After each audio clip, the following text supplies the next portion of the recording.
Hello, Steve Barnes here with another Life Writing Live. Just trying to keep my word about doing this more often. I've made a commitment to doing it every day for just a few minutes. These are going to be short, but hopefully sweet. And they're leading into our podcast, our Life Writing podcast will start this Sunday. And so if you go to www.lifewritingpodcast.com on Sunday, you'll see a brand spanking new episode that Tananarive and I are doing together. So we're going to be talking about writing and the writer's life, and specifically how the tools of writing, the life writing is specifically about how the tools of writing can be used not just to create a story or within a story, but to design your life. It's really amazing once you shift that perspective. And I just want to give that to you because I've been blessed to be able to live my life doing this thing that I loved since childhood, and to do it at a pretty high level. I mean, it's not the absolute, highest of the highest of the highest, but New York Times best-selling, and Locust best-selling, and written for television and film and stuff like that. And even if I have not done all the things that I wanted to do and set out to do, I still find people asking me frequently, Steve, how did you do this? How do you maintain your discipline? How do you do this? So we'll have these little short conversations talking about one little piece of this, and then hopefully on the show on Sunday, we will be able to go more deeply. I think that we'll probably be recording the first of those on Saturday. So we'll record them and then we'll post them, and then you'll be able to get them.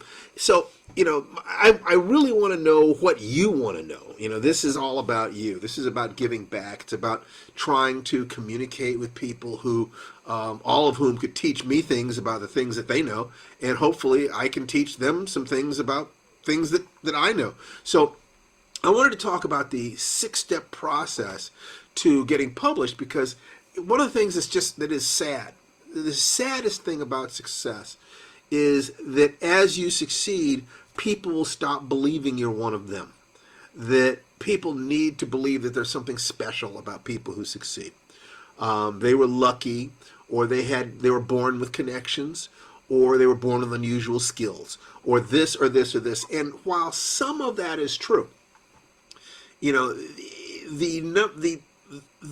number of different ways that people have managed to succeed in life, and things like writing, are so wide that I've come to the conclusion that anyone with an average level of linguistic skill, average intelligence, could, with focus, make a living as a writer.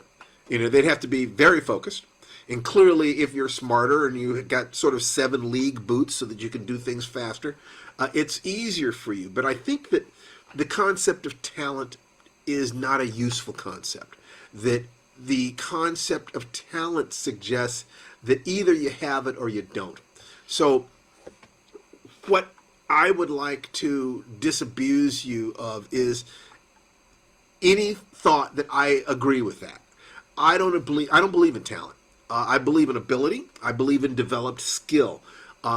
Luck, if unusually bad luck, will cripple anybody. Unusually good luck will lift anyone up. But I think an average level of luck is all that's necessary to make it in a writing career. Everybody gets opportunities if you're prepared for them. You then can grab onto them. Like I said, if you have unusually bad luck, that's not a good thing. I mean, it's like, getting hit by a meteor, mess up your whole day. But you don't need to be, you don't need to be born into a literary family. You don't need to accidentally come across some editor who had this exact same experience you had and therefore is very open to what it is that you're saying. What you need to do is to follow certain principles every day, every week, every month, until you break through. And it might be useful for you to talk to some of your favorite writers or do some research and find out how long did it take them to get published.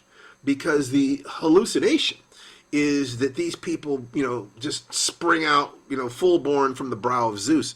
Whereas the truth is that most of them wrote and submitted and got rejected, and wrote and submitted and got rejected, and kept submitting those stories and kept writing stories until somehow they broke through. That's the typical pattern. How many stories does a typical person write?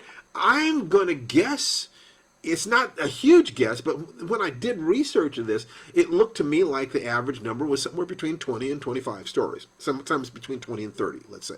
And the number of rejections that they got, on average, they were rejected around 100 times. You know, about 100 rejections, sometimes more, sometimes less. But the trick is to collect your rejection slips, keep writing. So how do you do this? This is part of what we're going to be visiting over the next weeks and so forth. So I said that these are going to be short, hopefully sweet.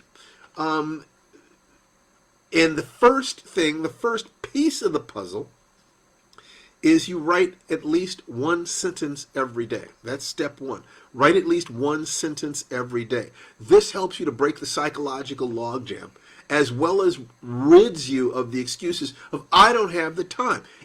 Anybody who had the time to watch this has the time to write one sentence a day. So if you will start with that, writing at least one sentence a day, what I can promise you is that if you will promise yourself that for 30 days, at the end of those 30 days, you will notice that promising yourself to write one sentence a day actually ends up writing a lot more than one sentence a day, just because of a collection of psychological truths about human beings, that once you start overcoming the resistance, it gets easier. And if you're not thinking, oh, I have to write 5 pages to get something done, I don't have time to write 5 pages, so I'm not going to write anything.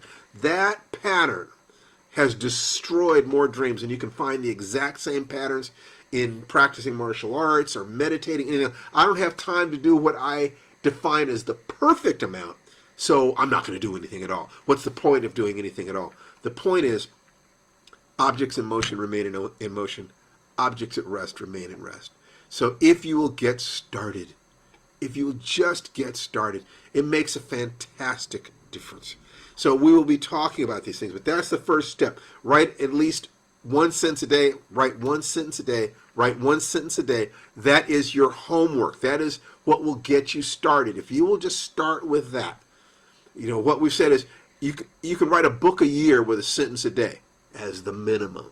If you say, I'm going to write a book a year with a sentence a day, you will simply find that after a few days, you don't want to write just one sentence. You're going to want to write more. But you've created the space, the time for it. You've got yourself started. So that's where we're going to begin. I'm going to be giving you everything we possibly can. I want you to come over to our podcast. You can find out more about the podcast at www.lifewritingpodcast.com. See you guys later. Take care. And right on, everybody.